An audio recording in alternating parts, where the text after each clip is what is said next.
Okay, let me start the recording. Okay. So Hare Krishna, Anuradha Mataji, Arsha, Bomkar, Suchitra Mataji, Raghunath, Indrani, Dheeraj, Satyaranjan, and so many others have joined again for this week's Gita Core session. Today we are in the third chapter of Bhagavad Gita, which is called as Karma Yoga. So, can anybody tell me what is the name of the previous chapter? Second chapter of Bhagavad Gita. What is the name of this previous chapter? Sankhya Yoga. Okay, Sankhya Yoga, correct. It's called Sankhya Yoga. Prabhupada writes in English as contents of Gita summarized. It's a summary of the entire Bhagavad Gita in one sense. Because Krishna talks about Sankhya, which is analysis of soul and body. He also talks about action, Karma Yoga. He also talks about Jnana, how to develop Jnana. And he also talks about Sthita Prajna, how a person can be steady in his consciousness. So those are the topics which we discussed in the previous chapter, and today we are going to the third chapter. So before going ahead, any one of you would like to recite some shlokas from the second chapter? Anybody? Yes, Prabhuji, I have memorized all 8. All 8. Can you share 2? Yes, Prabhuji. Okay. देहिनोऽस्मिन् यथा देहे कौमारं यौवनं जरा तथा देहान्तरप्राप्तिर्धीरस्तत्र न मुह्यति. Wonderful. Prabhuji, next. One more. नैनं चिन्दन्ति शस्त्राणि नैनं दहति पावकः न चैनं क्लेदन्त्यापो न शोषयति मारुतः. Wonderful. Thank you, Rishi, for reciting these 2 verses. I know you have memorized all 8. Very nice, very wonderful.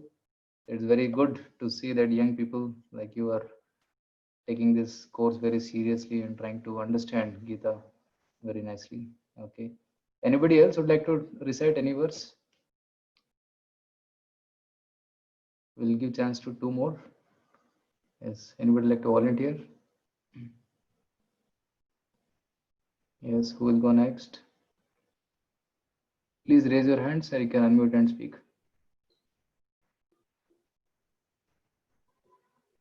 Last time we had about 5-6 people raising hands and eager to recite. Anybody, any one shloka you can recite? Anyone?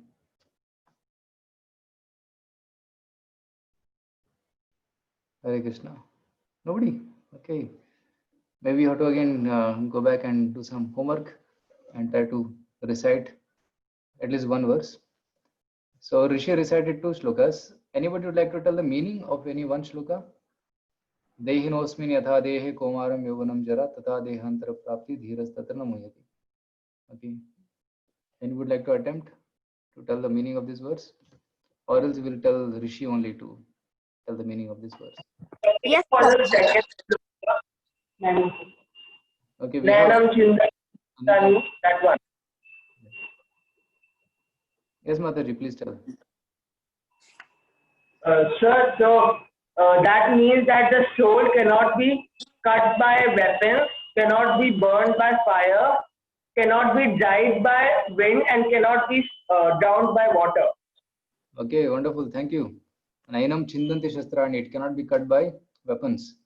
Nainam dahati pavaka. You cannot put fire and burn the soul. And na chainam kledayanti apaha. It cannot be drowned in water. Na soshiyati maruta. It cannot be dried by wind. Thank you. You are Anita Marj's son, I guess, right? So thank you for. Yes, Prabhuji. What is your name? Mohit Prabhuji. Mohit. Okay, thank you. So that was the second chapter. We discussed a lot about soul. A lot of Atma Jnana comes in the second chapter, especially between shloka number 10, 11 to 30. Is my voice loud enough? There's a comment coming here saying that my voice is not loud enough. Are you able to hear me clearly? Yes, Prabhuji. Okay, it's clear. So maybe you can check your audio phones if the voice is low. So from our side, it is good enough. Okay, so shall we start the third chapter now? Okay. So the connection between second chapter and third chapter is that Arjuna is beginning the third chapter with a question asking which is better. Is it work or is it renunciation? So there is a discussion, there is a doubt between what is better, work or renunciation. This doubt arises because in one of the shlokas, 2.49, Krishna told Arjuna, Durena hi avaram karma buddhi yoga dhananjaya buddhau sharanam kripana phala hetavaha. So keep sinful activities far away. That's what Krishna told. Durena hi avaram karma buddhi yoga, by intelligence. Buddhau sharanam intelligent people surrender to me. And kripana phala hetavaha, the kripanas, the selfish people, they want the results, they're attracted to the results of the work. So that's what he had said. And next shloka he says, you fight. So in this way, Arjuna became confused. Why are you telling two things? Please tell me one thing. So in that way, the chapter began. So I'll share the slideshow here, which you can refer to, which will give the overview of the chapter. So I'd sent you this snippet, means this poster before. The highlights of the session of Karma Yoga is work better than cultivating knowledge? That question will be answered here. Why does Krishna also appear to perform ordinary work? How to perform work without attachment? What is the cycle of sacrifice, yajna, and how to overcome lust? These are prominent themes which come in this chapter. But sequentially going, the chapter begins like this. The first section, 3.1 and 3.2, Arjuna is asking question, which is better? Is renunciation better or working is better? Arjuna asks if it is better to be situated in knowledge or to work, as if two were opposed to each other. It begins with a doubt. We will see that very soon. And verse number 3 to 9, Krishna tells about Nishkama Karma Yoga. Actually, I'm not telling two things. I'm telling only one thing. I'm telling you to work in the spirit of renunciation. Arjuna is thinking it is work and renunciation, but no, it is working in the spirit of renunciation. Knowledge, work combined with knowledge and detachment. So that's called Nishkama Karma Yoga. And verse number 10 to 16, it describes Karma Kanda to Karma Yoga. If one cannot perform detached dutiful work, it is better to follow Karma Kanda section of Vedas. So we'll discuss what is Karma Kanda in this chapter. And Nishkama Karma to set correct example. So verse number 17 to 35 talks about this, which means dutifully acting without attachment sets the correct example for others who are less advanced. And last section, verse number 36 to 43, talks about beware of lust and anger, kama and krodha. Why? Because they foil one's performance of duty and incur sin. Okay, because lust and anger spoil one's duty and one commits sinful activities impelled by lust. So that's why how to control it? Regulate the senses and strengthen your intelligence to control the lust. That's the solution Krishna gives at the end of this chapter. So this may be very difficult to remember, but there is a short acronym called TREE. TREE.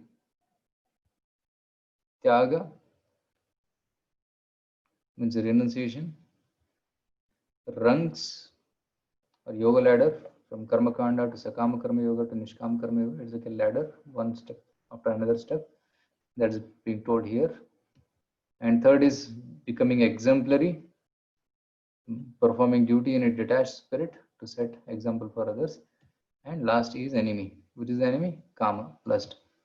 So number of lust, the number one enemy of the souls, how to conquer it. So by this acronym, TREE, we can very easily remember.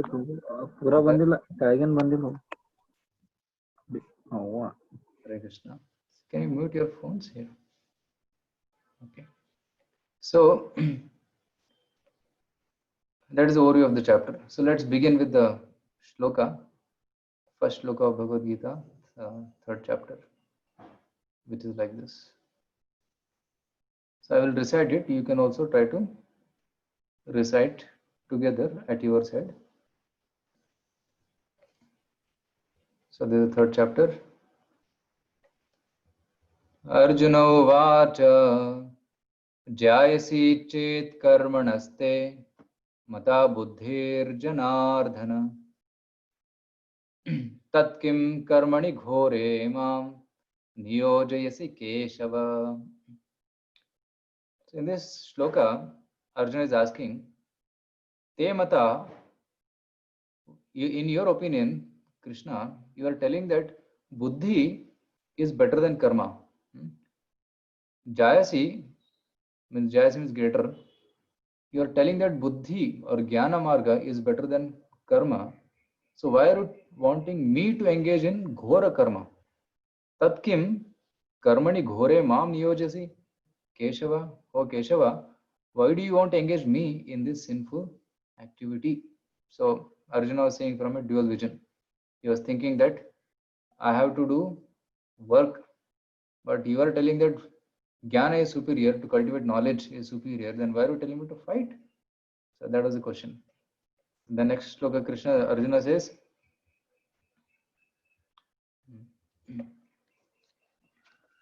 let me take some important point from the purport also, which Prabhupada is writing here. So I have underlined it in my book, where Prabhupada writes, sometimes, let's see from here, Krishna consciousness is misunderstood to be inertia, and one with such a misunderstanding often withdraws to a secluded place to become fully Krishna conscious by chanting the holy name of Lord Krishna. But without being trained in the philosophy of Krishna consciousness, it is not advisable to chant the holy name of Krishna in a secluded place, where one may acquire only cheap adoration from the innocent public. So this important point here, Prabhupada is explaining. Sometimes people think that somebody becomes spiritual, then he has to go to the forest and should not have to do any work in this world. He'll go and sit in one place and then forget about all these responsibilities. So people think that Krishna consciousness or spirituality means inertia, not doing work. Is my voice clear enough? Or should I speak louder? Voice is clear, Prabhuji. Voice is clear? Okay. So what is better? That's the question. So the question is that what people ask the question is, spirituality means person becomes useless in the society. That's what conception people have. But Prabhupada is telling that no, somebody who becomes spiritual, it is misunderstood to be inertia. But actually, spirituality means what? He works for Krishna. He will not work for material purpose, but he will work for the pleasure of Krishna. That is called as Krishna consciousness. See here. Arjuna also thought of Krishna consciousness or Buddhi Yoga or intelligence in spiritual advancement of knowledge as something like retirement from active life and the practice of penance and austerity at a secluded place. Arjuna also misunderstood. Spirituality means going to the forest. In other words, he wanted to skillfully avoid the fighting by using Krishna consciousness as an excuse. But as a sincere student, he placed the matter before his master and questioned Krishna as to his best course of action. In answer, Lord Krishna elaborately explained Karma Yoga or work in Krishna consciousness in this chapter. Okay. So, in order to explain that bhakti or spirituality is not inertia, but it is actually active service. Karma Yoga. Karma means action. Yoga means activity done in connection to God. That's called as yoga. So the word yoga comes from the word yuj. Yuj means to connect or add. So that which connects soul to super soul, God, that's called as yoga. And here karma yoga means connecting to God by doing some activities for the pleasure of God. So that's called as karma yoga. Let's see the next sloka where Arjuna further asks this question, explains this question. व्यामिश्रेणेव वाक्येन बुद्धिं मोहयसीव मे तदेकं वद निश्चित्य येन श्रेयोऽहमाप्नुयाम्. Vyamishreneva means two different things. Vyamishreneva, confusing word. Vakyena. Buddhim mohayasivame. My mind is getting confused, illusioned. Therefore, tadekam vada. Tell me one thing. Don't tell me two things. Tadekam vada nishchitya yena shreyoham apnuyam. By which I can attain Shreya. Shreya means ultimate goal of life. Right? Sometimes we find two contradictory things in the scriptures, and people's mind may become confused. Like one shastra says, no, we should follow non-violence. One should be non-violent, and one should try to uh, be compassionate to others. But on the other hand, we also see that there are some scriptures which mention that one can offer bali to the gods or goddesses. Now, how to reconcile both? Mind gets confused. Oh, one shastra is telling, okay, let me be non-violent. Another shastra is telling, oh, we should offer bali. So how to reconcile? So that's the question. So in this case, in the case of bali, the answer is that it's meant for different category of people. It's not meant for people in goodness. We'll discuss more about this when we come discuss the modes of nature, Sattva-guna, Rajoguna, Tamaguna. So people in mode of goodness, they're already superior. They're already on the highest platform. So they don't have to do bali or offer animals in sacrifice to the gods and goddesses. But those who are lower in nature and those who are addicted to eating meat, for them it is prescribed, okay, you can offer bali and you can eat. For them it is recommended. It is not actually recommended, but it is allowed, sanctioned with lot of conditions. Like for example, if somebody is smoking one packet of cigarette every day, if he goes to the doctor, what will you do? He will not tell him immediately stop it. What will he say? He will say, you are smoking one packet in a day, so you reduce it to 2 cigarettes in a day. Then meet me after 1 month, he will say like that. And then he will go after 1 month, okay, then he will say, I am regularly smoking 2 cigarettes only, sir. Then he says, okay, now reduce to every alternate day. And then he will say weekly once, then monthly once, and then forget it. So in some shastras prescribe animal sacrifice just to regulate the eating. Like somebody is eating every day, then the shastra will say, okay, eat only on Amavasya day, something like that, by which it is regulated. So they're not contradictory instructions, but they're specific to time, place, and circumstance. So it has to be reconciled, and that you can understand only when you present the question to somebody who knows the topic. So here, Arjuna, as a sincere student, he is presenting the question to Krishna on the battlefield of Kurukshetra. I suggest if those who have the book, you can keep the book with you, which will be helpful while we are studying. So Arjuna therefore wanted to clear up these apparently confusing matters so that any common man could accept them without misinterpretation. Another way of saying this is Arjuna was taking the role of an ordinary man. He was presenting the question which we may have. Like, as I told you before also, Arjuna is a very highly qualified personality. How can he fall into illusion and fall into such an anxiety? Actually, it was plan of the Lord by which Lord wanted to explain this knowledge of Gita to the world. And Arjuna, taking our position, he is asking questions to Krishna, and Krishna is clarifying our doubts. So one hint I will give you, how can you make the best out of Bhagavad Gita? So if you see this page, right? So here Krishna and Arjuna photo is there. So you remove Arjuna there and put yourself in that position. Okay.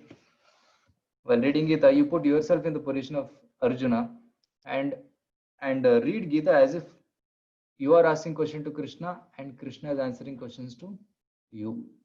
Then it will make sense. If you think that okay, Arjuna and Krishna they're talking something and it's irrelevant to me, then you cannot get best out of Bhagavad Gita. You put yourself in the position of Arjuna, then you can understand it properly. Okay. So then Krishna starts answering Arjuna's questions. He says, Shri Bhagavan Vacha लोकेस्मिन् द्विविधा निष्ठा पुरा प्रोक्ता मया नघ ज्ञानयोगेन सांख्यानां कर्मयोगेन योगिनाम्. There are two kinds of people in this world, Arjuna. Some people attain perfection by the path of jnana and some by the path of karma. Right? Path of jnana means that which uh, by the analysis, by the study of scriptures and the analysis of the world, they try to come to conclusion that I am the spirit soul and not this body. That is their path. And there are other people who try to do activities, karma yogena. By doing those activities, they develop knowledge and then they realize God. So there are two paths. Both paths lead to the same goal. Oh, sinless Arjuna, I have already explained that there are two classes of men who try to realize the self. Some are inclined to understand it empirically by philosophical speculation and others by devotional service. So both paths lead to the same goal. The question is, which is better? Okay. So in the second chapter, it was already explained. Now, one important point in this purport is, I'm taking some points from the purport. Yeah. So Prabhupada reconciles both, saying, therefore, both the yogas are interdependent as religion and philosophy. Religion without philosophy is sentiment or sometimes fanaticism, while philosophy without religion is mental speculation. So this is a very interesting statement. It is a golden statement made by Srila Prabhupada here. Religion without philosophy is sentiment or sometimes fanaticism. It means what? Religion means some practices which we do or some rules and regulations which we follow. That's called religion. And philosophy means the science behind that concept, that activity. Like for example, we are offering agarbatti to the Lord. What's the meaning? That is a ritual. That is one aspect of religion. So why is it important to do offer agarbatti? That is the question. Actually, agarbatti represents the element of earth, and deep lamp represents the element of fire. And like this, all the Panchamahabhutas, earth, water, fire, air, ether, are offered to the Lord in the Aarti. So water element is represented by water in the Arghya water. The fan represents the air, and the conch shell and the chanting of mantras represents sound. So like this, earth, water, fire, air, ether, all five things are offered to the Lord. So in that way, one offers one's gratitude to the Lord. Tera tujhko arpan kya lage hai mera. Right? We have not produced earth, we have not produced water, fire, ether, we have not produced flowers or grains, but we are still eating grains. So we have to offer gratitude to the Lord. So the knowing the concept, why I am offering Aarti to the Lord, that is called as philosophy. So what we are studying right now in Bhagavad Gita is philosophy. And when you start chanting Hare Krishna in your home, early morning when you get up, most of you are getting up in the morning and you're chanting Hare Krishna. So, and you are offering Naivedya, Bhoga to the Lord and accepting Prasadam. So that is religion. So philosophy and religion, both are required. Just like in science, we have theory and experiment. In the classroom, you study theory. Like suppose some of your engineering students, then you will study optics, reflection, refraction, or electromagnetics, whatever. But when you go to the laboratory and do the experiment, then you actually understand it properly. So there is theory and there is experiment. Similarly, in our practice of spirituality also, there is spirit and there is ritual. So when you know the spirit behind the ritual, then it becomes spiritual. Otherwise, it remains only ritual. So Bhagavad Gita reading gives us the spirit. And when you start practicing it, like chanting Hare Krishna, getting up in the morning, worshipping the Lord, offering Aarti, and all the, celebrating festivals, doing Abhishek, that is a ritual. So spirit and ritual, that becomes spiritual. That's what Prabhupada is telling here. But if religion without philosophy is sentiment, like in Hinduism, there are many rituals which people follow, but they don't know the philosophy. So that then it becomes sentimental. And most of the new generation, they're losing faith in our culture because they're not getting answers to their questions. Aarti kyun karna hai? Pranam kyun karna hai? Or Abhishek kyun karte hai? Why do we build temples? People are not getting answers to these questions. So that becomes sentiment. And some people become fanatic, saying that no, I am Hindu, so I am the greatest, and we will fight against other religions. So that becomes fanaticism. And you see communal violence happening because of that. That's because of fanatics who don't know the philosophy. And such people, they don't read Bhagavad Gita, they don't know one akshara of Bhagavad Gita, and they still claim to be Hindus. And while philosophy without religion is mental speculation, some people, they sit in the universities on a round table and they're discussing Puranas and Upanishads with cigarette in their hand, and as if it is a intellectual book. So that's why philosophy without religion is mental speculation. So both should be avoided. So from Arjuna, we can learn that how to present questions to authority like Krishna. And Krishna is giving answers, perfect answers to Arjuna. So let's go ahead. Na karmana manarambha naishkarmyam purushoshnute na cha sanyasana deva siddhim samadhigacchati. Okay. So if anybody has any questions, you can put it on the chat. So at the right time, I will take the questions. Okay. He's telling here, not by merely abstaining from work can one achieve freedom from reaction, nor by renunciation alone can one attain perfection. Right? So some people think, na karmana anarambha, by not starting my work, not doing my work, I will attain perfection. It's not naishkarmya. One cannot get perfection. And nor by cultivating just knowledge, one will attain perfection. Actually, the way to attain perfection is doing activities for the pleasure of the Lord. That's what Lord wants to tell to Arjuna. Like just by giving up work, one cannot attain perfection. For example, even if somebody has given up work, still he is doing working. What he is doing is breathing. Sometimes he is walking, and sometimes he is washing his plates and cleaning. So by doing these activities, he is committing sin. There are 6 kinds of sin which we cannot avoid at all. Even if you think that I'm sitting in one place, I'll not do any activities, still you cannot avoid sin. How? Because you are sitting on a place and maybe some ants got crushed when you are sitting, or you have to walk, and while walking you may have to like everybody has to walk inevitably. Still, even if you may not be working to earn money, but still you have to walk. So you may stamp some ants, and we have to eat. For eating, you have to light fire, and while after lighting fire, you have to wash the pots after we eat the food, and you have to take bath. We have to scratch. We have to pour water. So in these activities also some small sinful reactions are involved, little bit violence is involved. So that's what Krishna is telling here.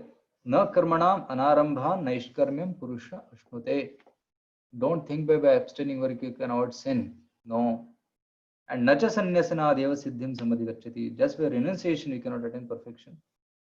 You have to connect the activities to the Lord. Then only you can attain perfection.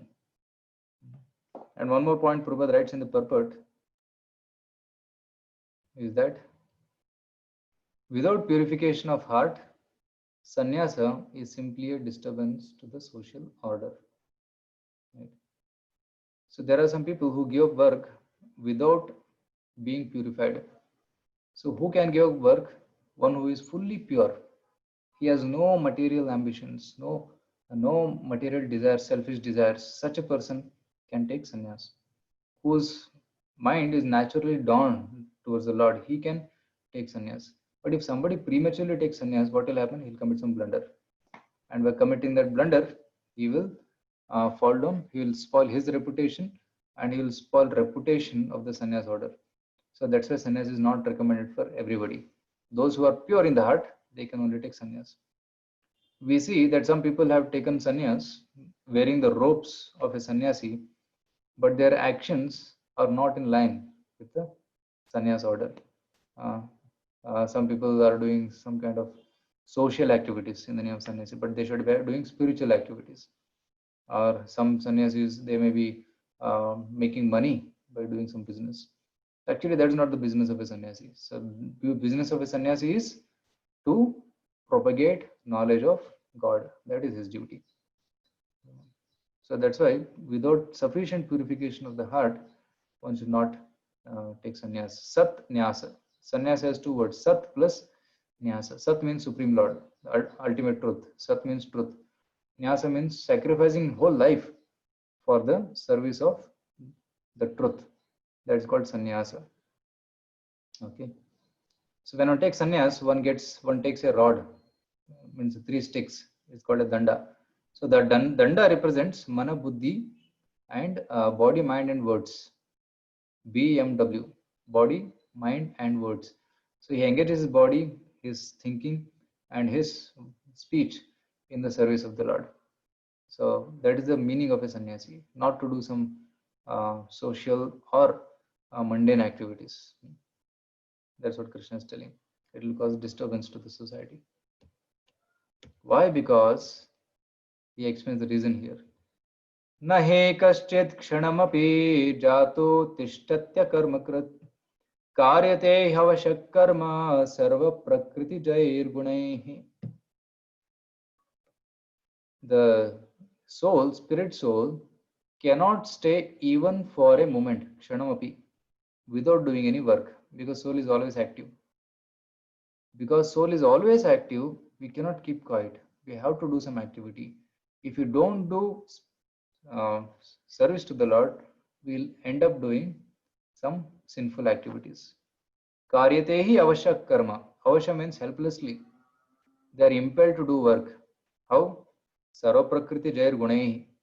Impelled by the gunas, the prakriti or the nature which they have acquired in the past life. This will be explained more in the last section, verse number 35 to 43, where Arjuna asks a question that some people helplessly are doing sinful activities. Why is it so? Right? So why they are doing sinful activities? Because of the previous habits. And sometimes you see a person who doesn't want to commit sinful activities, but still he will commit sinful activities. Why? Because of his past scripts which he has in the mind. Based on our habits which we have cultivated, mind naturally flows in that direction. Just like a river flows in a particular path. Why? Because it has been flowing and it has made a groove in the land. It flows in that path only. So whenever you put water, it flows like that only. Similarly, in our mind also there are some impressions which impel a person to do a particular kind of activity helplessly. So karyatehi avashak karma sarva prakriti jair gunaihi. So that's why we cannot stop doing work. We have to work, but for the pleasure of Lord. That he is explaining in the next verse.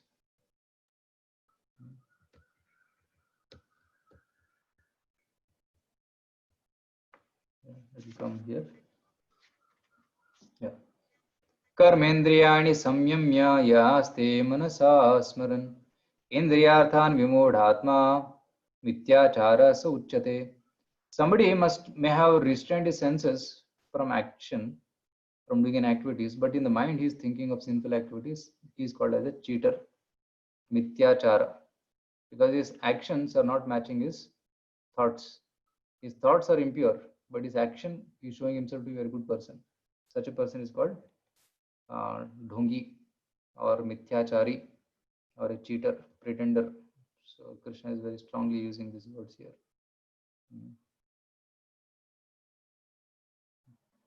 Yastvindriyani manasa niyamyarapate arjuna karmendrehi karmayogam asakta sa vishishyate.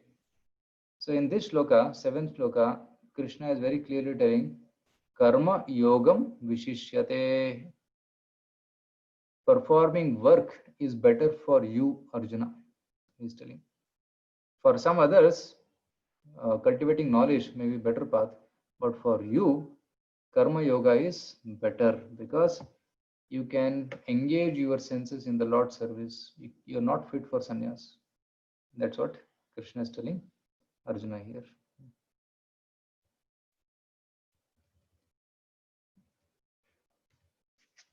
So Prabhupada says here,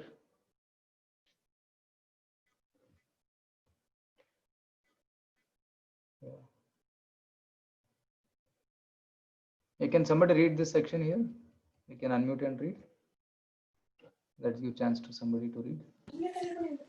For self-realization, one can live a controlled life as prescribed in the Shastras and continue carrying out his business without attachment, and in that way make progress. A sincere person who follows this method is far better situated than the false pretender who adopts show. Bottle spiritualism to cheat the So it's innocent. called show bottle spiritualism. Show bottle Show means bottle some spiritualism. shops, in some shops you will see some show bottles with red color, blue color, yellow color, and for show it is kept. Similarly, a spiritualist can also become a show bottle. Please read. Show bottle spiritualism to cheat the innocent public. A sincere sweeper in the street is far better than the charlatan meditator who meditates only for the sake of making a living. Yeah. A sincere sweeper whose street is sweeping for the pleasure of the Lord is much better than a meditator who is doing it for filling his belly. Like some people, they are teaching spirituality, but they may be making a lot of, they may have some hidden agenda to make a lot of profit. So that is also cheating. Or some people may be making business. Like there are some people who give Bhagavad Gita. They give Bhagavad Gita, but intention is to become a crorepati. They'll sing nicely, they'll make people cry, but they want to become richer. They're not glorifying, they're not speaking to glorify the Lord. They're not speaking to purify the heart of the audience, but they are behind their own name, profit, and adoration. So that's called as charlatan meditator or cheater. So that Krishna is condemning here. So then Krishna clearly tells Arjuna how you should work. Niyatam kuru karmatvam karmajjayo hyakarmanah sharira yatra pichate na prasidyed akarmanah. So niyatam kuru karmatvam. Every moment you do your activities, because doing karma is better than akarma. And even you have to maintain your body, you have to do karma. Sharira yatra. So this word is here. Sharira yatra means the journey with our body in this life, or to maintain the body, we need to work. Without working, we cannot maintain your body. So that's why he says, please work. And there's a very important verse. In fact, I request all of you to recite this verse. This is one of the verses for memorization. So can one person unmute and you can repeat behind me? Yajñarthat karmanonyatra यज्ञार्थात् कर्मणोऽन्यत्र लोकोऽयं कर्म बन्धनः लोकोऽयं कर्मबन्धनः तदर्थं कर्म कौन्तेय तदर्थं कर्म कौन्तेय मुक्तसंगः समाचर. मुक्तसङ्गसमाचर. Yajñarthat. Yajna is another name of Vishnu. Yajñarthat means for the sake of Vishnu. Karmana, perform your work. Anyatra lokoyam karma bandhana. But if you work in any other, for any other purpose, that will bind you. Karma bandhana. Therefore, tadartham karma kaunteya. Work for the satisfaction of the Lord. Mukta sangaha samachara. Without any attachment, you work for the pleasure of the Lord. So this is the purpose of work. So the point is, suppose somebody is an engineer. You can use your engineering skills for the service of the Lord. Maybe you can build a temple of the Lord. Or if somebody is a doctor, you can use your profession to help people to come closer to God. Like in Bombay, we have an hospital called Bhakti Vedanta Hospital, which is a spiritual care hospital that is led by a few of our devotees who are doctors. And the name itself is Bhakti Vedanta Swami Srila Prabhupada. So then it's named after him. And there you'll see that it's like a temple only. When you enter the main hall, it's like a temple. And then there is dispensary, there is outpatient department, and there is operation theaters, and there is specialist departments, multi-specialty hospital. But everywhere you will see the mantra going on. Hare Krishna, Krishna Krishna, Hare Hare, Hare Ram, Ram Ram, Hare Hare. So the patients who come there, they not only get treated for their body, but also their mind also gets treated, their soul also gets nourished. And many people who come there, they get transformed after getting admitted there and getting treatment from there. So, and many people have become devotees of the Lord just by visiting that hospital. So in that sense, that hospital is like a temple, and the doctors who are there, who are doing that service, they are doing karma yoga. They are doing it for the pleasure of the Lord. So they're spiritualizing their occupation, right? Or if somebody is a dancer, you can dance for the pleasure of the Lord. And somebody is a programmer, you can make programs for the pleasure of the Lord, right? In the last session of the 21-day course, the joy of service, we had discussed this, and all of you had given a lot of points about how one can engage one's talents in the service of the Lord. And many of you had shared wonderful things. So in those ways, we can engage in the service of the Lord. That's called yajnarthat karmana. Yajnarthat karmana. Do it for the service of the Lord. Anyatra lokoyam karma vandana. If you do it for the sake of any material personality, like for family or for nation or for whatever it may be, it will bind us to this material world. But when you do it only for the pleasure of the Lord, it will liberate us. So that's the meaning of that verse. Is it clear? This is one of the important verses in this chapter.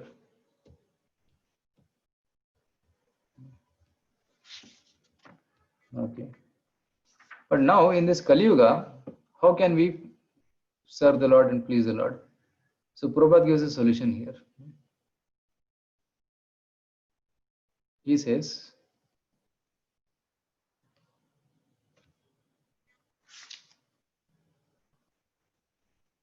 so how to please the Lord is by doing Sankirtan Yajna. Yeah, next shloka he says this. Sankirtan Yajna.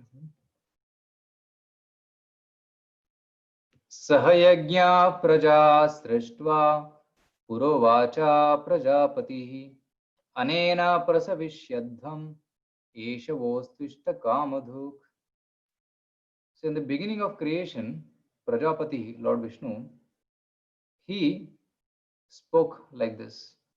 Anena prashavishyadham eshavo astu ishtakamadhuk.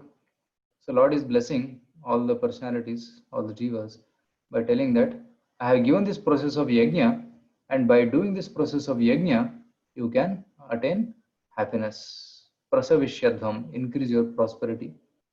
That's the meaning. So, one important concept to be understood here. Yeah. So there's a question coming here. As we hear, we should do prescribed duty for satisfaction of Vishnu. How can we know that Vishnu is satisfied? Very good question. Just like you water the root of the tree, the leaves and fruits also also get the water. They feel nourished. If the root is undernourished, then the leaves will dry up. Similarly, when you are pleasing the Lord, in return, you will also feel the satisfaction. That is one way by which you can come to know that Lord is pleased. And we are the reflection of the Lord. So when you decorate the Lord, you also get decorated. So when you water the root, you also feel satisfied. When you feed the food to the stomach, all the senses, the hands and the leg get energy. Similarly, when you please the Lord, you will also get satisfaction. That's one way we can come to know that we are pleasing the Lord. And another thing is you will also feel freedom from all the anarthas, negativities like kama, krodha, lobha, moha, mada, matsarya. All the anarthas or bad habits will start going away from your life. So that's another way by which you can understand that you are pleasing the Lord. Okay. So now I will share another PPT of Radheshyam Prabhu, which is made of Bhaktivedanta. Yeah. So from shloka number 10 onwards, Lord is telling about Karma Kanda. So because previously Krishna spoke about Nishkama Karma Yoga, and Arjuna is thinking, if I am not fit for Nishkama Karma Yoga, then what should I do? Then Krishna is telling, do Karma Kanda. And what is Karma Kanda? Performing activities as mentioned in the Vedas. That's called Karma Kanda. That discuss more. See, at the lowest, so here is a yoga ladder which is mentioned here. At the lowest, there is animal life. Animal life means what? People don't follow any rules and regulations. they do whatever they want, they eat whatever they want, they live the way they want to. Just do it. Don't ask me why I'm doing it. I'll just do it. Like eating meat, smoking, drinking, intoxication, illicit affairs. That's animal life. So then higher than that is karma kanda. Karma kanda means fruity activities or material activities, but which are prescribed by the Lord. That's called as karma kanda. Like somebody wants happiness, then karma kanda says, okay, you do this particular yajna. By doing this yajna, you will go to Swarga and you can enjoy a lot. Or you don't have a child, okay, you do this yajna, you will get a child. So they want some fruits. So for attaining that fruits, they are doing some action. So that's called as karma kanda. So here they want some. They don't want. The goal is not spirit. God. The goal is their own sense enjoyment. Higher than that is sakama karma yoga. Okay. Sakama karma yoga means they want to serve the Lord, but they have their own selfish interest. Right. So, for example, somebody is coming to the temple and he wants to serve. So while serving, what he wants, he will want to get something in, like somebody comes and gives a donation to the temple. So, but he wants his name written on the door, or he wants his name written on the fan. No? Somebody gave a fan donation. You are not able to see the slides? We are able to see, Prabhuji. Able to see? Janmashtami Youth Festival results are declared. Yeah, it's declared in the group. You can contact Kanak Prabhu. He has already declared it in the Telegram group. So, of course, we are talking about Karma Yoga here.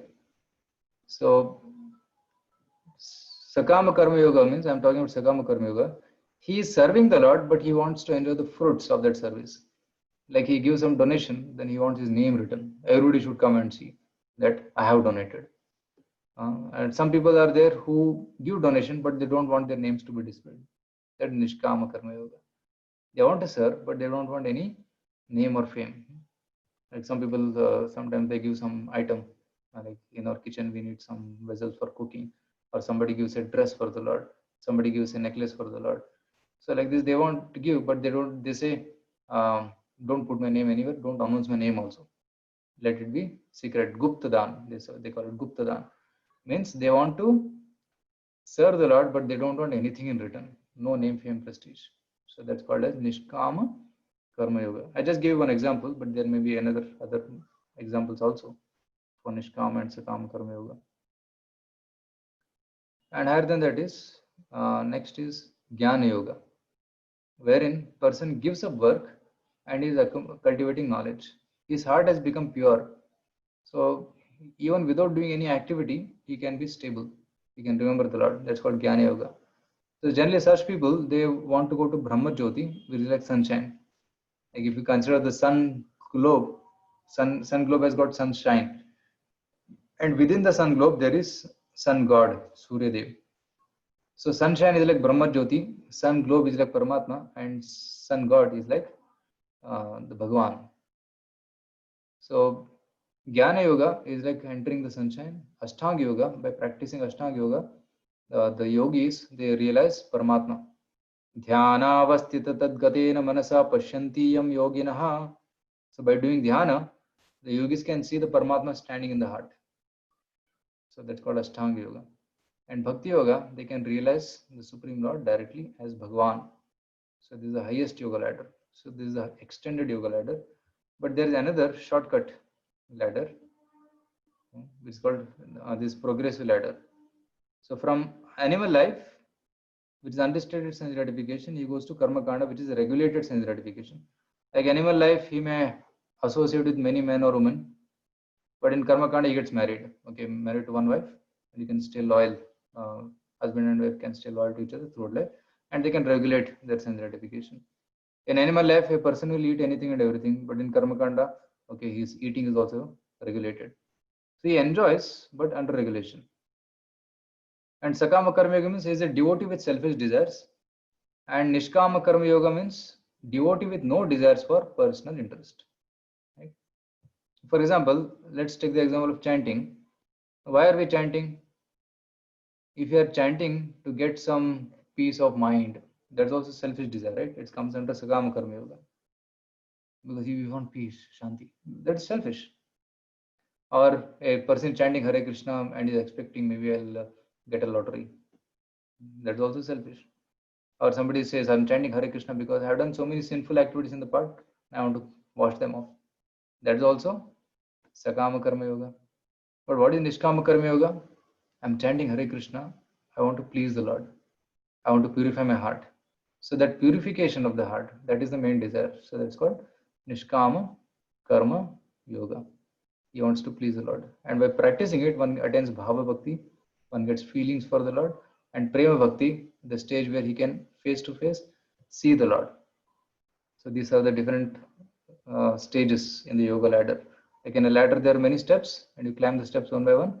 Similarly, from animal life, one comes to Karma Kanda, then Sakama Karma, and Nishkama Karma. Like most of us are there in Sakama Karma generally, but we have to go to the stage of Nishkama Karma, which is Sadhana Bhakti, and then go to Bhava, then Prema Bhakti.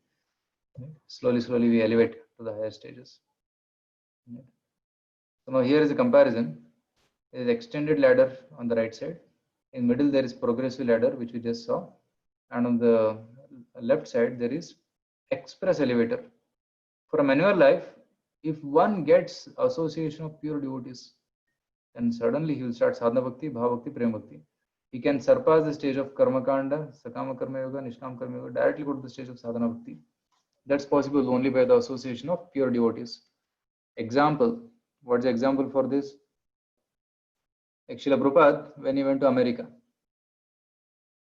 he met hippies. And who are hippies? They were not even following any rules and regulations of human life. They were smoking, they were taking drugs, LSD, marijuana. They were also indulging in all sinful activities. And Srila Prabhupada went there, and by his association, by giving the mantra and by giving Bhagavad Gita knowledge, he elevated directly from the stage of animal life to Krishna conscious life. That's express. Like if you have a 50-story building, there are two ways to go there. One is by lift, and another way is by staircase. Which one will you choose? How many of you will choose the lift, elevator?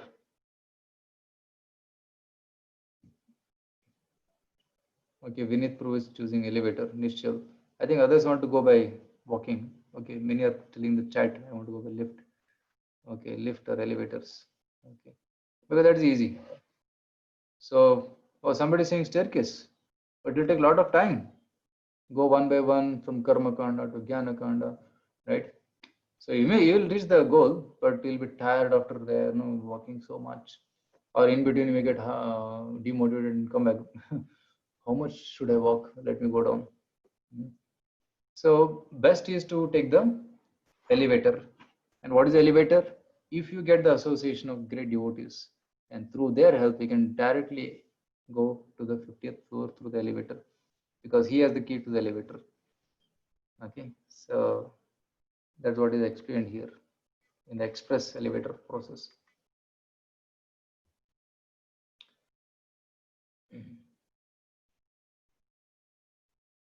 So he's telling, now Krishna tells Arjuna, if you are not free from desire for results of action, then you should still perform actions with desire, karma kanda.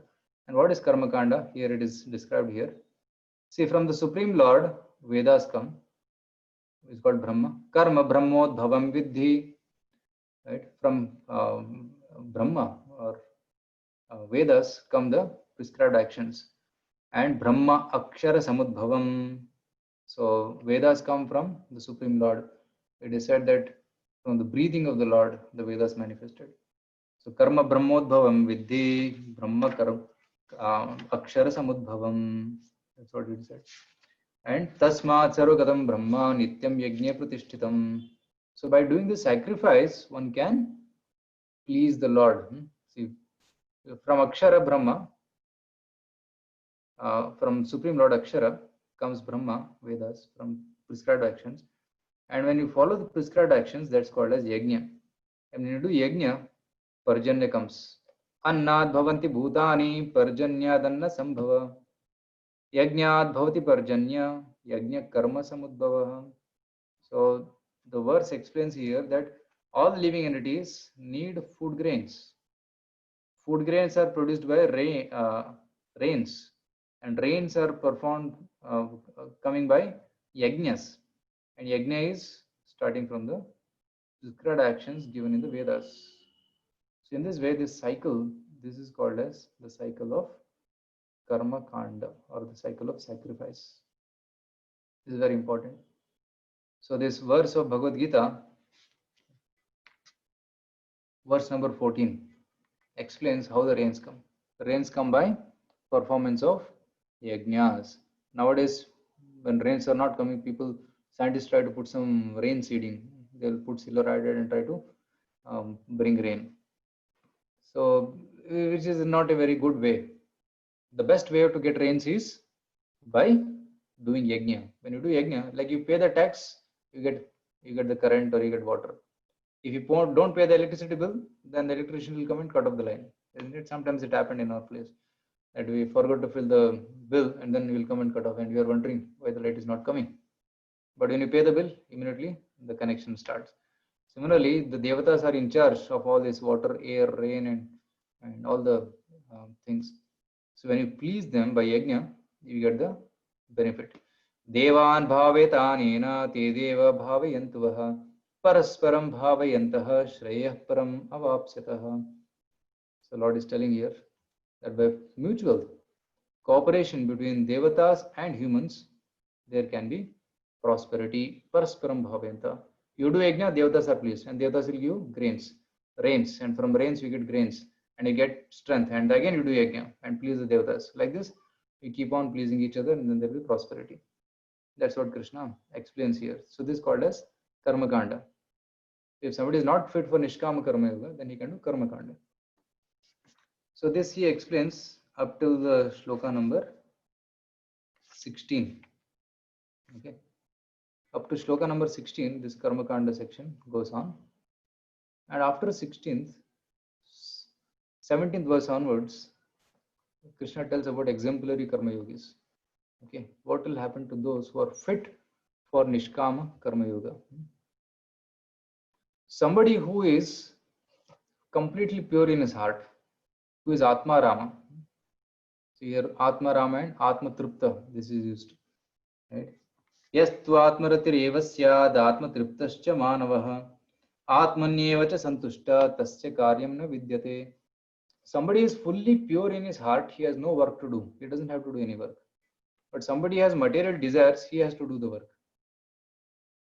Then Krishna is telling that even if somebody is pure, still he can do work for setting an example for others. Yeah. Tasmad asakta satatam karyam karma samachara asakto hyacharan karma param apnoti purushaha. A person who is having material desires, he may be working with attachment for results. But a person who is devotee, he will also work but without detachment. So that is a secret here. Like Prabhupada writes elsewhere, saying that when Prabhupada was printing books, his Bhagavad Gita and Srimad Bhagavatam, Prabhupada will go to the printing press and he will check how is the printing, and sometimes he will go to the paper shops and he'll purchase paper and carry himself. And he's a sannyasi. He is in a sannyasi dress, and he's going to bank to ensure that some money is there for printing Srimad Bhagavatam and Bhagavad Gita. So Prabhupada is telling that some people may be thinking that I am working like an ordinary man. I am earning money and I am depositing in the bank and I am using it for my maintenance. Like this people may be thinking, but no, I am working for the pleasure of the Lord. I am working to print Bhagavatam. I am working to print Bhagavad Gita so that I can distribute and benefit people. I am not working for myself. Others may be working for their sake to make a big bank balance, but I am working for the pleasure of Krishna. That is the difference, Prabhupada used to say. And similarly, great kings like Arjuna and Yudhishthir should also work for setting an example for others without attachment. That is the point which Krishna is telling here. And Krishna says, even I also do that work. Because if I don't do, then people will also follow my example and they will be ruined.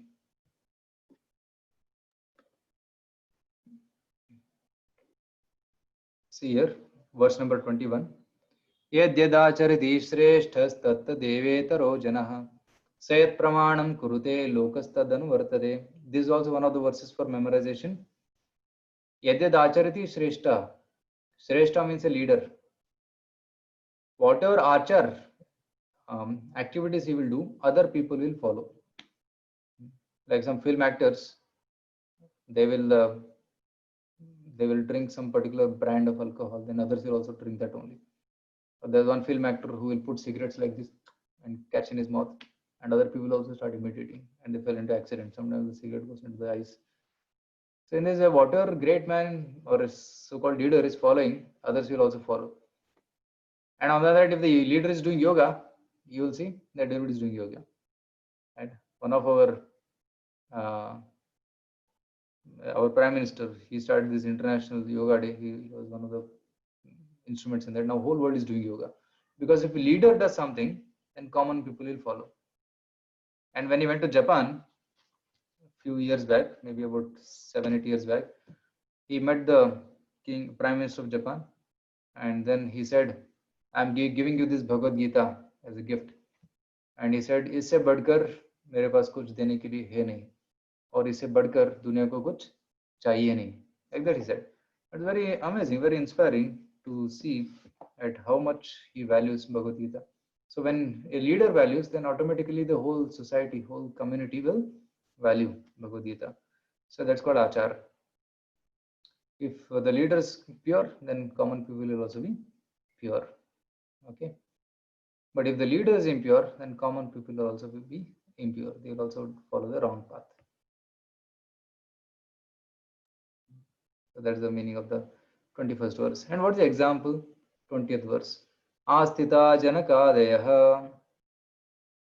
There are great kings like Janaka who worked in this way of, in the spirit of detachment. Janaka Maharaj is the father of Sita Devi. It is said that once when Janaka Maharaj was with sadhus, he was hearing Srimad Bhagavatam, Krishna Katha. At that time, a person came running to him and said that city is on fire, please do something, king.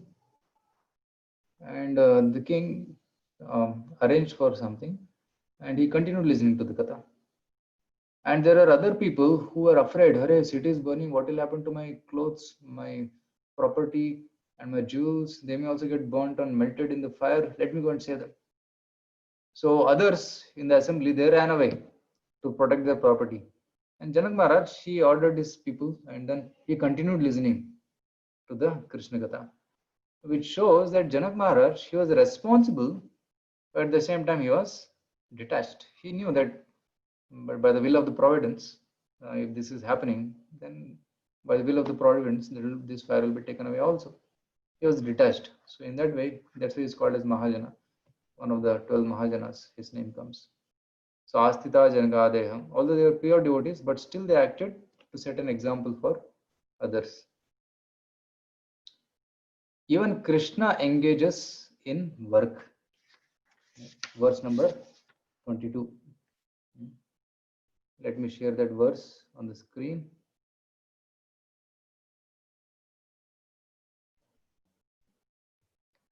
So verse number 22. न मे पार्थास्ति कर्तव्यं त्रिषु लोकेषु किंचन नानावाप्तम् अवाप्तव्यं वर्त एव च कर्मणि. I don't have any work, Arjuna. न मे पार्थ अस्ति कर्तव्यं. I don't have any work in the three worlds. I don't desire anything from this work, and I don't desire the work also. Right? But still, I engage in the work. Why? To set an example. Yadi aham na varteyam. If I don't do work, what will happen? Jatu karmani atandritaham. If I don't do work very diligently, very attentively, atandriya means attentively. Mama vartma anuvartante. Whatever I do, people will follow. Manushya partha sarvasha. Right? If I sleep till 10 o'clock, then the whole city will sleep till 10 o'clock. So I'll get up early in the morning. If you read Srimad Bhagavatam 10th canto, it is described that Krishna will get up early in the morning at 3 o'clock. And he will sit, he will freshen himself and sit and meditate on himself. He will sit and meditate on himself because he is Supreme Lord. So he's teaching everybody that you meditate on me. Manushya Partha Sarvasha. So that's why I set an example. Utsideyurime loka nakuryam karma chedaham sankarsya sakartasyam upahanyam imam prajaha. Then what will happen? Whole world will follow me and I'll become the cause of Sankara. Varna Sankara means mixed progeny. So because of my not doing work, people will follow my example and they will do sinful work, and because of which the woman will get polluted and unwanted population will be born, and that will create lot of disturbance in the society. Upahanyam imam praja. It will destroy the social structure and peace of the living beings. That's what Krishna says here. Then he says, Sakta karmani avidvamso. A unintelligent person works with attachment. Sakta. Kuryad vidvams tata asakta. Right? A intelligent person should do the same work without attachment. Chikirshu loka sangraham. Right? For example, if you are working in some office, other people in the office may be working for money. Right? Their desire is they want money and name, fame, prestige. But a devotee, you will work for engaging that money in service of the Lord, for engaging your occupation in the service of the Lord. Right? One of our devotees became an IAS officer. He tried and finally he cracked IAS this thing. And then he was posted in a holy place and he completely transformed the holy place. He made it so clean, so wonderful, because of which, because he is a devotee, he feels for that holy place and he transformed it.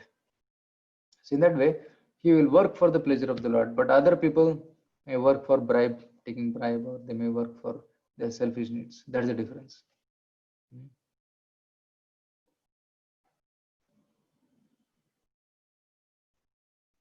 Okay.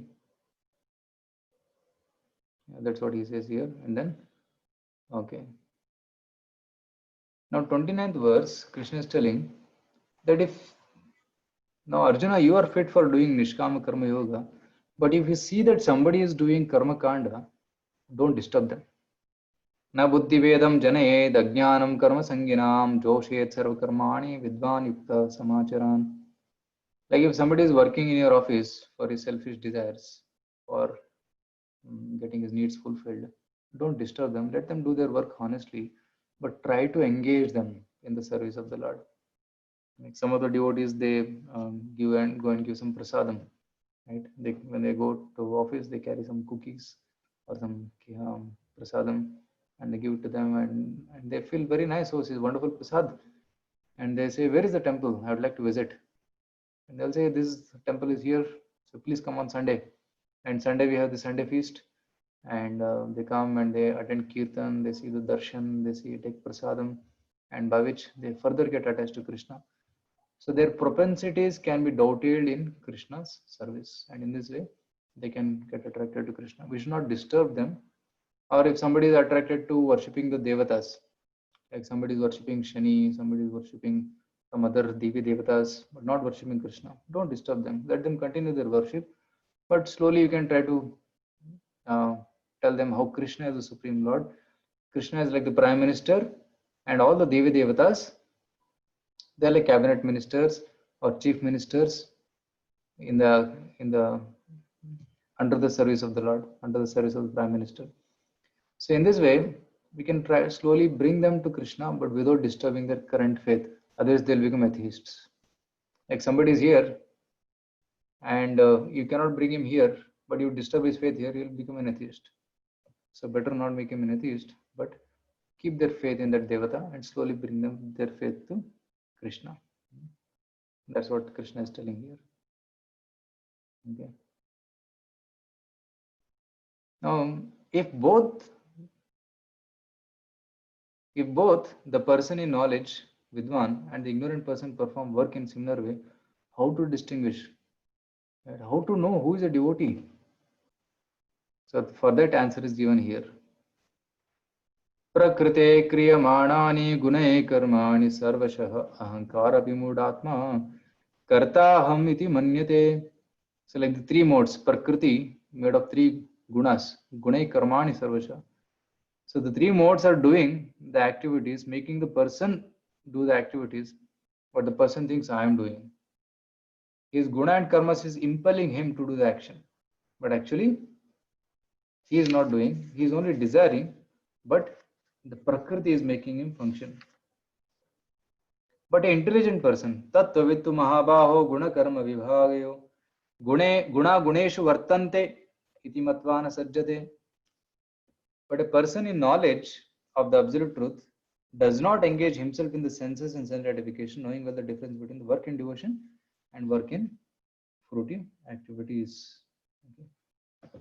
So an ignorant person works controlled by the modes, but a person in knowledge understands that the nature is doing and I'm just desiring. So that is the difference between the intelligent person and a attached person, and the intelligent person should not disturb the faith of the attached workers.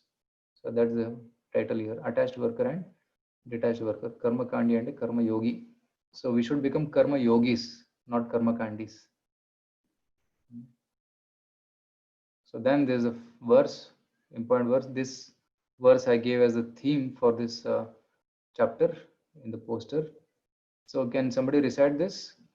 Kanakpur, if you are there, you can follow me. Mayi sarvani karmani मयि सर्वाणि कर्माणि sanyasya chetasa सन्न्यस्यध्यात्मचेतसा nirashir nirmamo bhutva निराशीर्निर्ममो भूत्वा yudhyasva vigatajvaraha. युद्धस्व विगतज्वरः.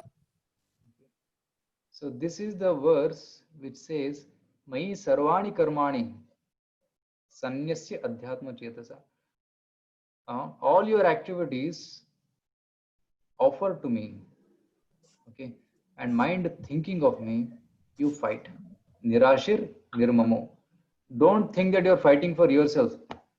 You are fighting for me. Okay, nirmama. Don't think that victory or defeat, you are the cause. No, I am the cause. Yudhyasva vigatajvara. Without any hesitation, fight. So this is called as karma yoga. Till now Arjuna is thinking, okay, fighting means sinful.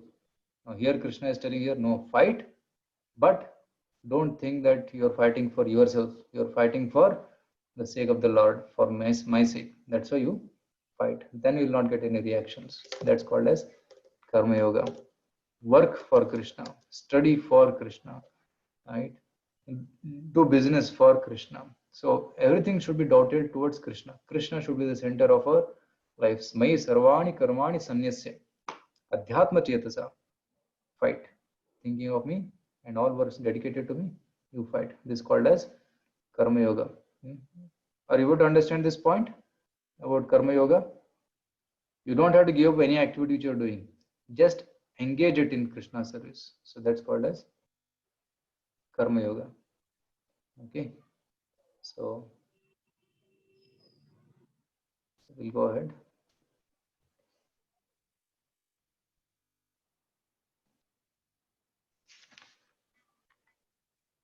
Yes.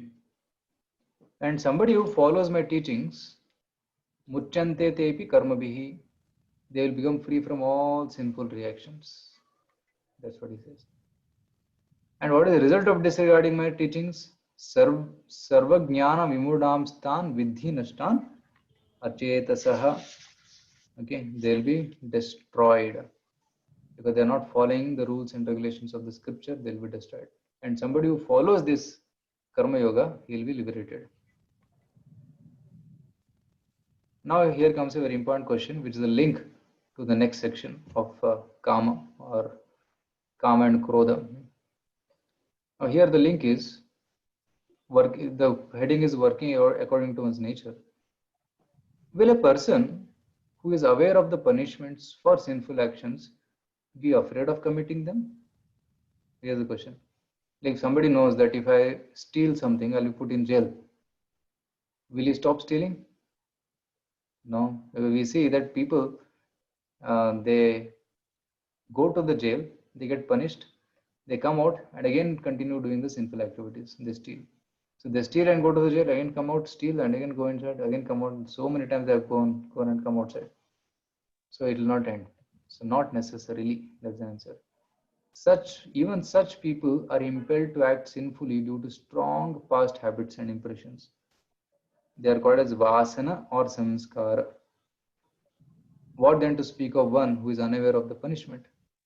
If somebody doesn't know what is punishment, he will continue doing some more sinful activities. Right.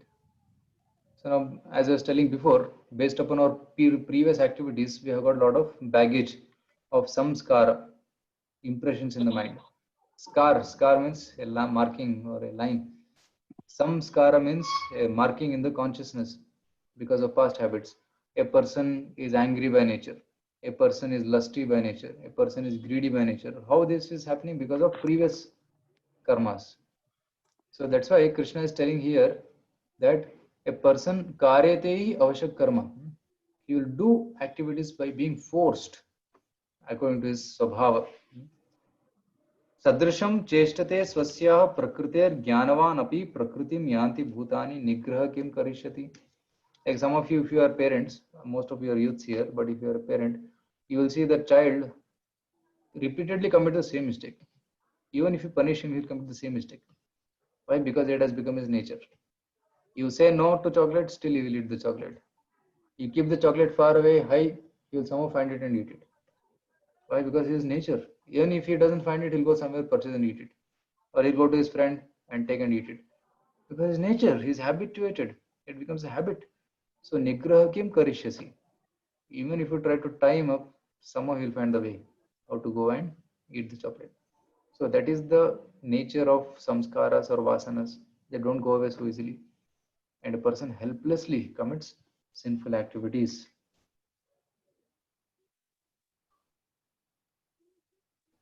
So a person should be gradually purified.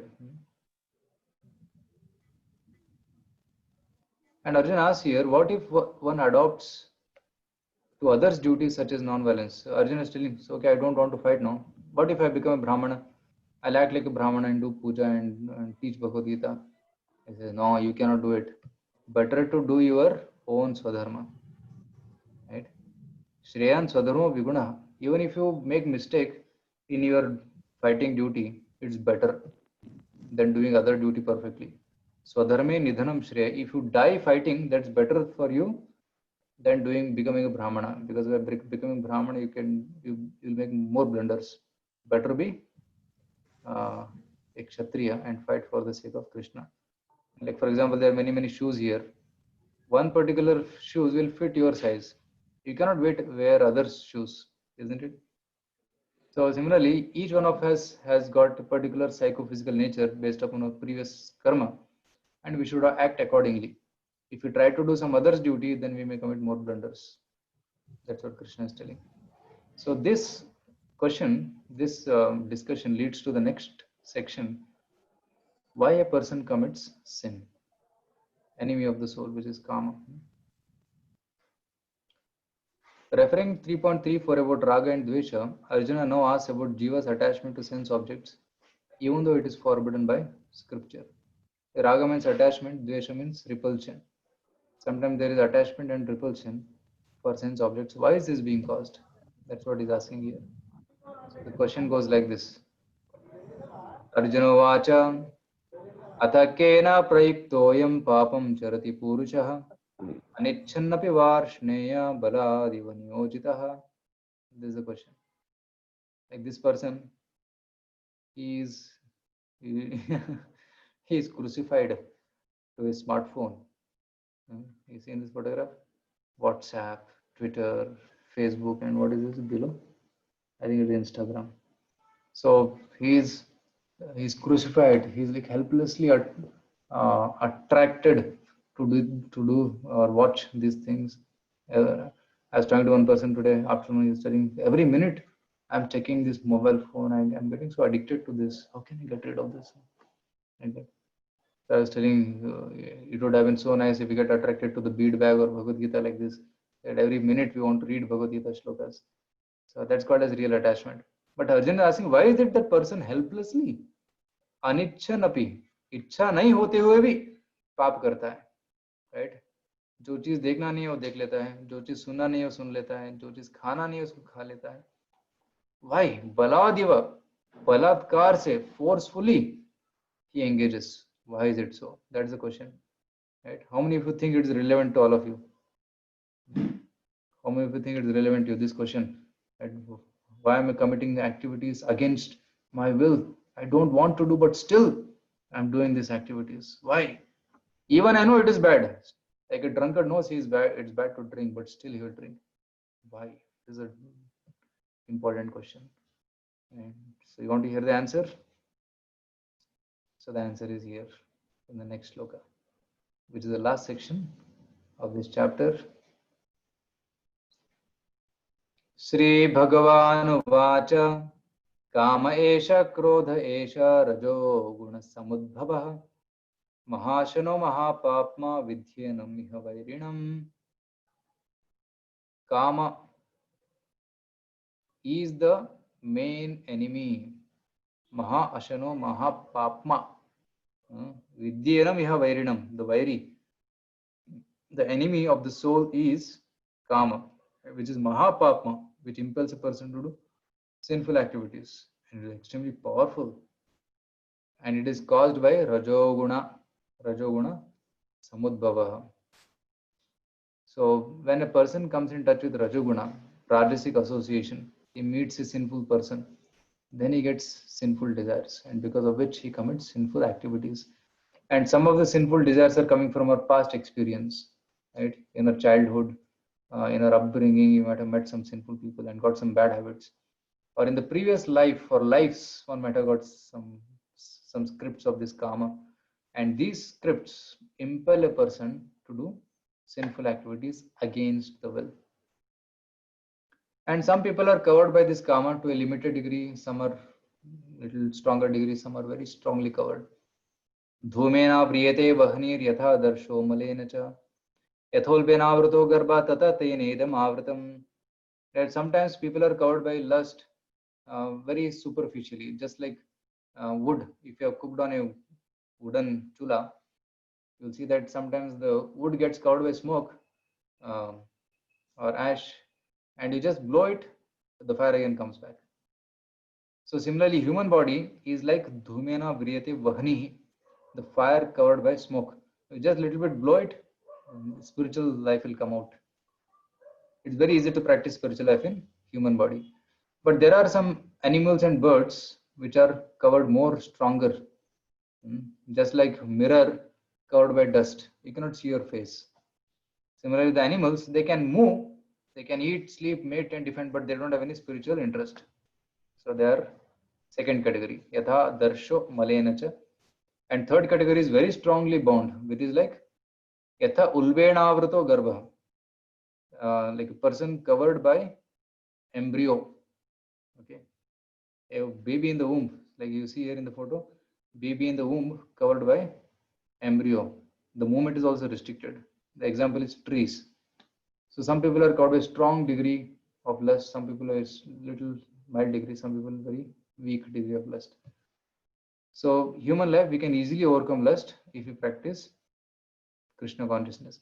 And very important solution given by Baldev Vidyabhushan Acharya of our Sampradaya, he says, when you take association of a person who is pure, we can easily overcome these bad habits. So association is the key to overcome these bad habits. Avratam jnanam etena jnanino nitya vairina kamarupena kaunteya dushpurena dalena cha. So lust is never satiated. In fact, lust leads to degradation. For example, if there is a fire and to extinguish the fire you put petrol, what will happen? Fire will blaze. It will blaze more. So if you satisfy kama, if you satisfy the bad habits, suppose somebody is addicted to bad habits, like for example gaming. If somebody is attached to gaming, More he does gaming, more he get addicted to it. So the act of gaming itself is fire, is fuel to the fire. A person who is drunkard, if he drinks, it's like putting fuel. If he makes the wrong choice, that's like putting fuel. It burns more. Next time the impetus will be more stronger. He wants to do that sinful activity with much stronger intensity. Okay, that's why the best way is stop putting the fuel. Stop doing that activity. Restrain. So that's one solution given here by Krishna. Dushpurena nalenacha. And where the lust is staying, because you should know where the enemy is. In three places it is staying. Indriyani manobuddhir, the senses, the mind, and the intelligence. Asya adhisthana muchyate. Ete vimohayatyesha jnanam avritya dehinam. So staying in these three strategic locations, the lust is killing us. Right? And some people say, no, Prabhuji, I saw something and I felt lusty. Right? You see some beautiful form of the opposite sex and one feels lusty. Actually, lust is not in the object. Lust is in the eyes of the seer. If I am lusty, then I can see everything as lusty. If I have love, then I can see everything with love or selflessness. So one has to remove the lust from the senses, the mind, and the intelligence. Right? Lust is not here. Right? So if lust is not there, then you'll see everybody is spirit souls. Somebody is in male body, somebody is in female body, somebody is in animal body, somebody is in tree's body. So then there's no lust. He sees connection to Krishna. Right? That is the solution given here. So a hint is given that where are the enemies. Once you know where are the enemy, you can purify. Now how to purify this enemy? Krishna tells that also. He says start with the senses. Tasmatvam indriyanyado niyamya bharatarshava. Starting from the senses, you start controlling the lust. Right? For example, here, this is the story of Ajamila. Some of you may be knowing the story. Ajamila is a Brahmana, but he saw once a scene where a prostitute was embracing a Shudra, and he continued seeing, and that scene got imprinted in his mind, and he got carried away by that prostitute. Although he tried to chant mantras, he was very knowledgeable, but still that knowledge could not help because his sense of eyesight was attracted to that prostitute. So he went and got the prostitute home, and he kicked out wife and parents, and he enjoyed with the prostitute, produced 10 children. And to maintain the prostitute, he committed many sinful activities like stealing and robbery and murder. So in this way, he fell down. So that's why Krishna is telling here, try to control this lust, conquer this lust by starting from the senses. Indriyanyado, niyamya bharatarshava. So starting with this, see the beautiful form of Krishna, hear about Krishna, recite Krishna's Bhagavad Gita through the tongue, speak about Krishna, smell the flowers offered to Krishna, and clean the temple of the Lord with your hands, do pradakshina of the temple with the legs. In this way, engage all the senses. In that way, we can control the lust. Papmanam prajahiyenam jnana vijnana nashanam. We can conquer this lust, which is very sinful, impels a person to do sinful activity. Okay, so then Arjuna may be thinking, is it really possible to control the senses? Yes, it is possible because senses are superior to matter. Okay, because matter is dull, it has no life actually. But senses are superior to matter, and superior to the senses is the mind, and superior to the mind is the intelligence, and superior to the intelligence is the soul. Indriyani parani ahu indriyabhya. So so the gross matter, senses are superior to gross dull matter. Indriyabhya param manah. Superior to the indriyas is manah. Manasutu para buddhi. Superior to the mind is the buddhi. Yo buddhe paratastu. The soul is superior to everything. So using your soul, you can control the intelligence, and with intelligence you control the mind. With mind you control the senses, and you control the matter. And this is possible only when the soul is connected to the super soul. Okay. So study the mind by deliberate spiritual intelligence. Evam buddhe param buddha samstabhyatmanam atmana. Jai Shatrum Mahabaho Kama Rupam Durasadam. So in this way, you can control this lust, Durasadam, which is very difficult to control. So when you understand that your spirit soul, part and parcel of God, servant of Krishna, you can overcome this enemy of lust. So in this way, the third chapter ends. So third chapter ends here. Now next chapter, Krishna continues speaking. Okay, I'll just tell the connection between the next chapter. Now Lord told here that you should do Nishkama Karma Yoga, means you should work with knowledge. What is that knowledge? So that knowledge is knowledge about Krishna, knowledge about the Supreme Lord. That he will explain in the next chapter. Okay, which is called as transcendental knowledge. So that's the next chapter. So that we'll discuss on next Sunday. Okay. If somebody has any, basically today we discussed these 4 points.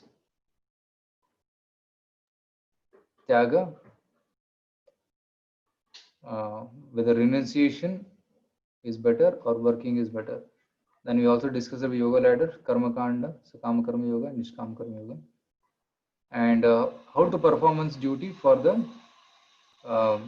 setting an example for the people of this world and also for pleasing the Lord. That is nishkama karma yoga, and how to conquer the enemy of lust in the heart.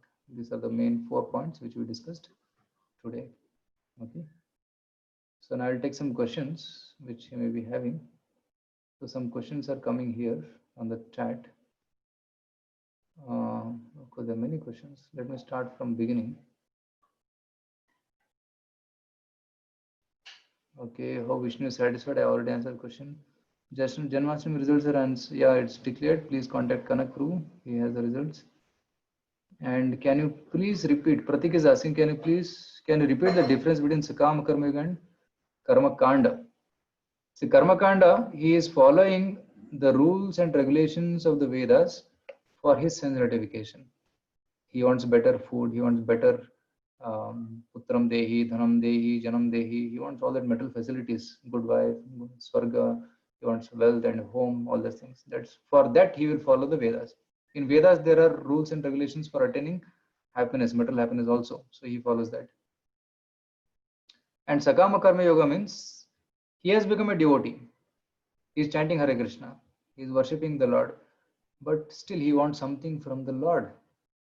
And I told that somebody gives donation to the temple and he wants his name put up because he wants to know, I have donated. I am the donor. Like that. So that is Sakama Karma Yoga. But Nishkama Karma Yoga means he doesn't expect anything written, but he does service to the Lord. Okay, that is Nishkama Karma Yoga. I hope that answers the question. Vaishali Mata is asking, if you want to do something for your peers, is it Sakama Bhakti? You can do something for your peers, but if it is connected to Krishna, then it becomes Nishkama Karma Yoga. And if it is just doing some kind of what you can say social service or philanthropic work, then it is called as karma. Like suppose you go to Anath Ashram and give some clothes to the children in Anath Ashram, for example, that's karma kanda, because there's nowhere connected to Krishna. But if you go to an orphanage and you take a can of prasadam and you take some mridang kartal and do kirtan after going there, then nishkam karma yoga, because you're doing bhakti actually. You're doing that activity of giving charity, but you want to connect those children, orphans, to their real father Krishna. So that becomes a devotional activity. So it depends upon what is the consciousness with which you're doing service to the peers. In purport of 2.59, it is told that Ashtanga Yoga is recommended for less intelligent people who have no better knowledge, but it is top of the yoga ladder.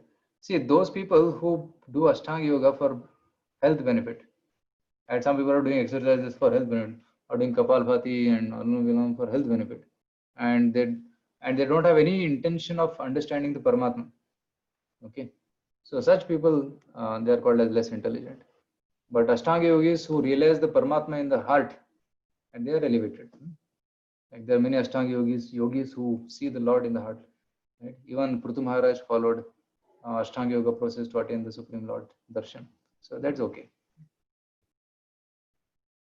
Right? Nowadays yoga, they are teaching only breathing techniques to get better lungs, or they're teaching some bodily exercises to be fit to enjoy better sense gratification. So that is not recommended. Sri Raghavendra is asking, okay, same question. In Bhagavad Gita, why Balaram is not there? Interesting question, Nishchal. Actually, before the beginning of Kurukshetra battle, Balaram thought, I'll not fight. I want to abstain from this fighting. So he left and he went on a Tirth Yatra. He went all over India to all the holy places, and then he came back. And by the time he came back, the war was, after the battle was over, he came back. That's why he's not there in Bhagavad Gita, nor in Kurukshetra battle. He's not here. Okay, Shivani is already answering the question. Balaram is not present in the battlefield. Okay. Nishchal, why he was not present? Okay, he was not present because, yeah. Actually, on one side there was Duryodhan, who was his student, and another side there was Krishna. Which side he will take? So Balaram thought, let me abstain. Anyway, my brother is there, he will take care of the battle. So I'll go to the Tirth Yatra. So he went for the Tirth Yatra.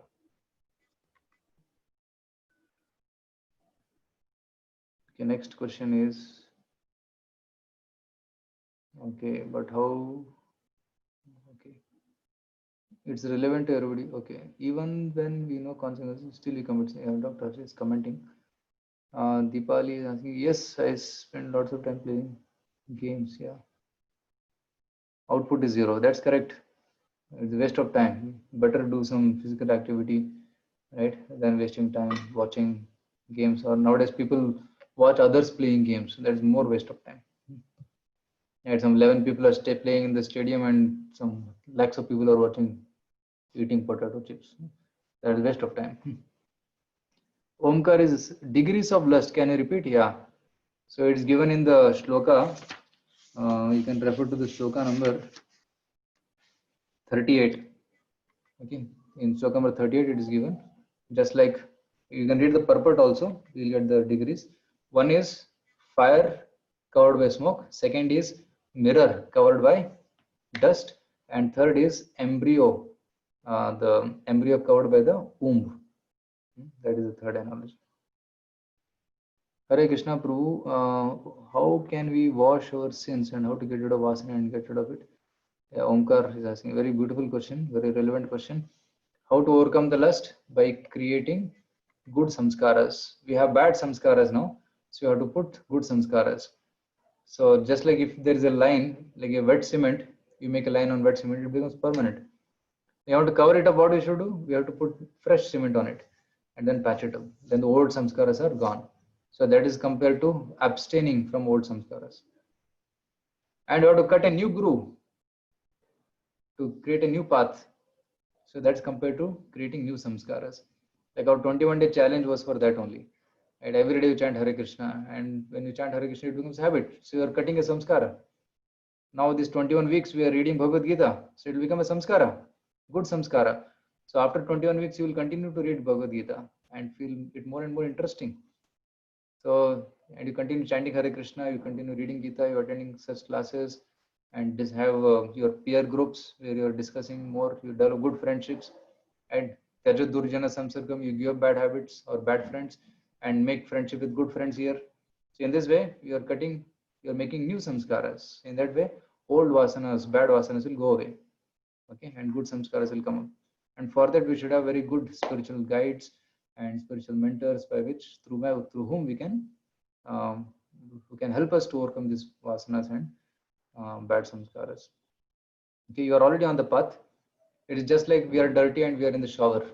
And while taking bath also, dirt will be there, but you keep taking bath, after 5 minutes it will be clean.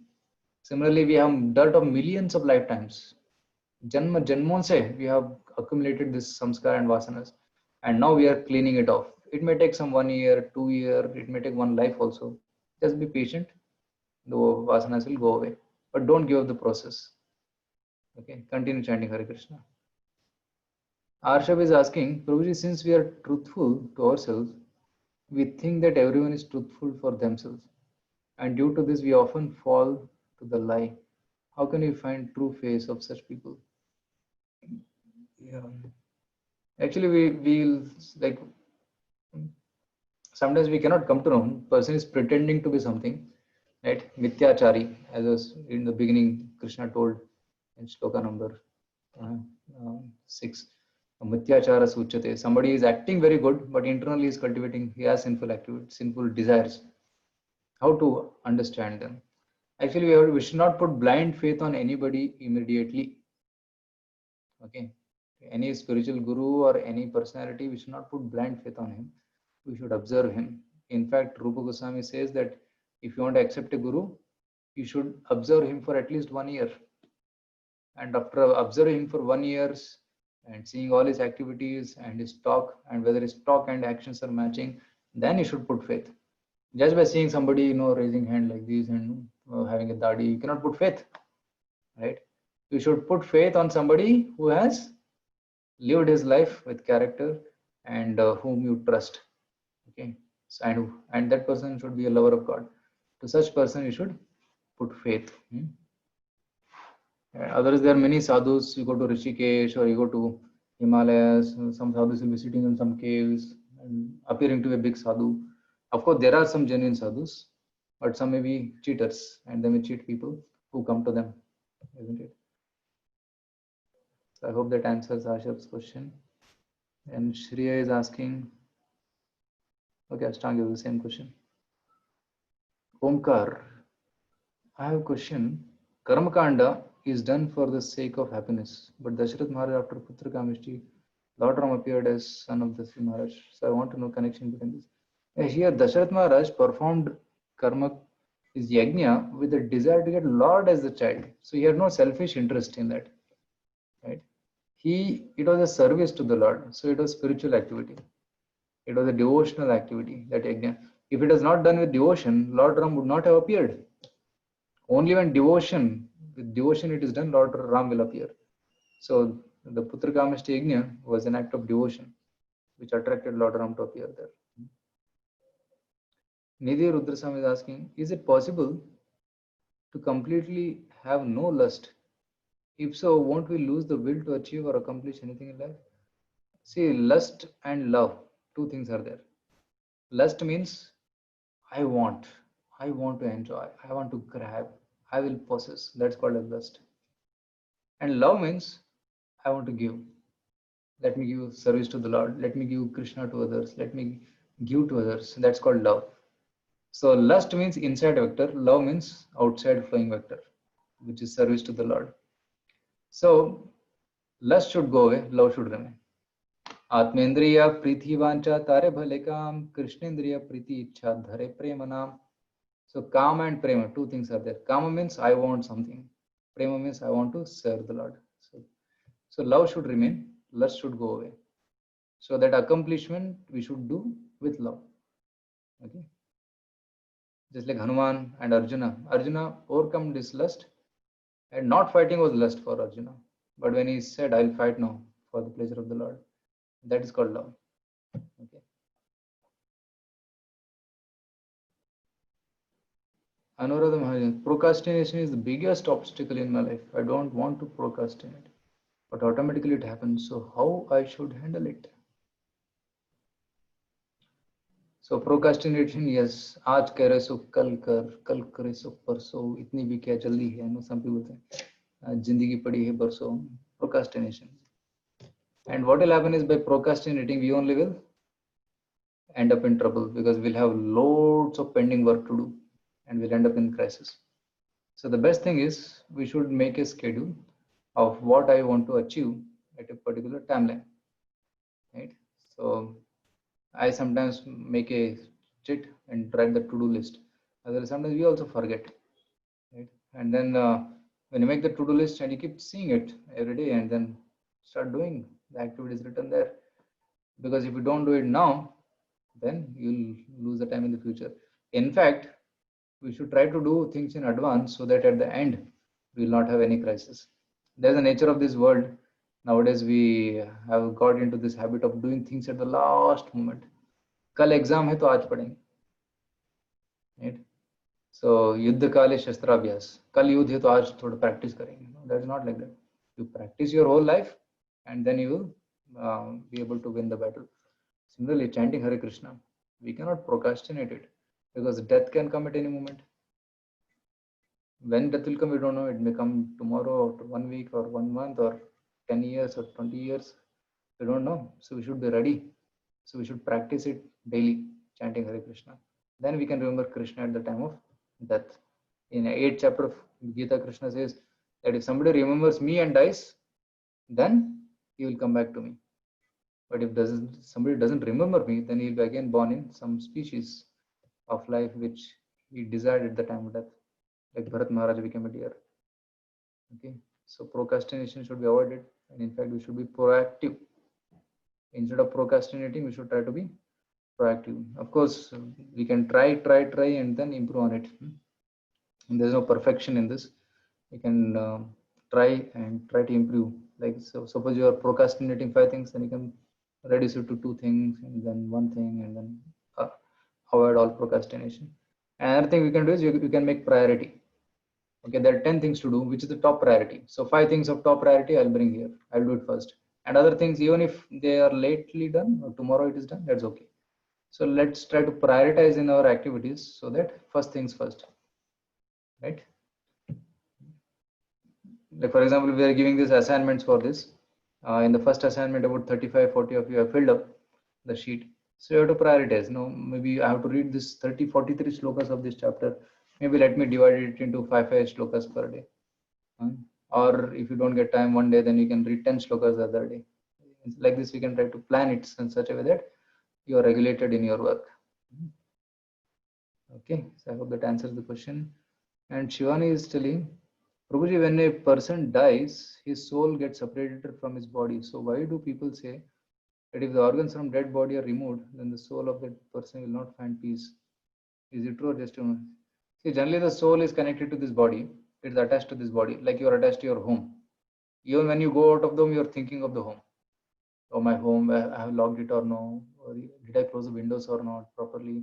So you keep on thinking there's anxiety, there's connection to the home, even if you are far away. Similarly, when the soul leaves the body, the connection is there. It feels that I want to go back. And if some organ is still remaining, then you may feel like, oh, my organ is still there, let me go back.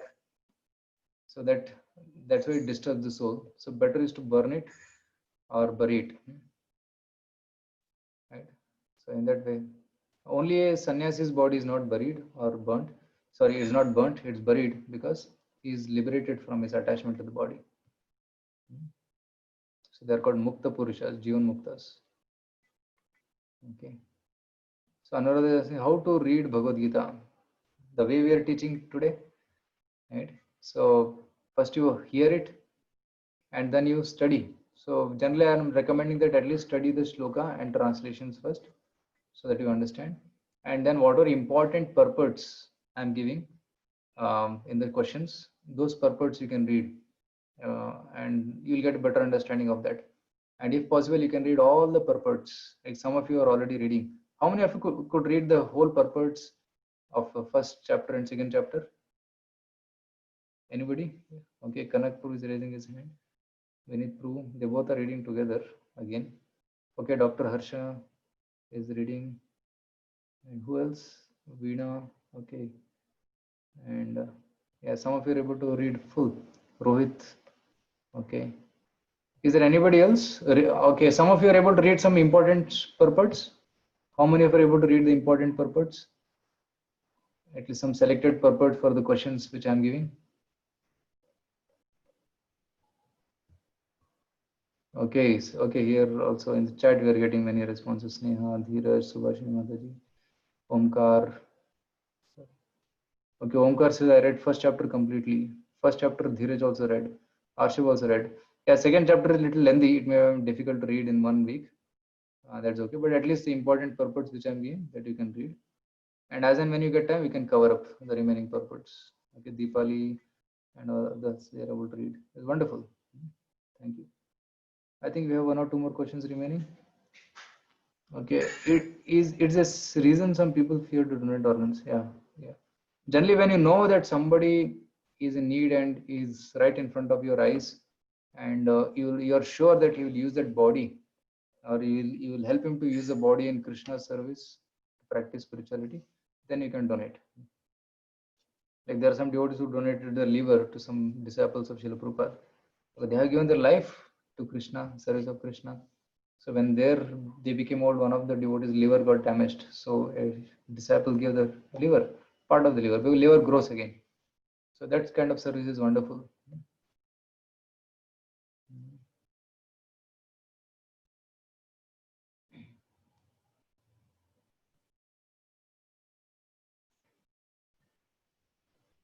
Okay.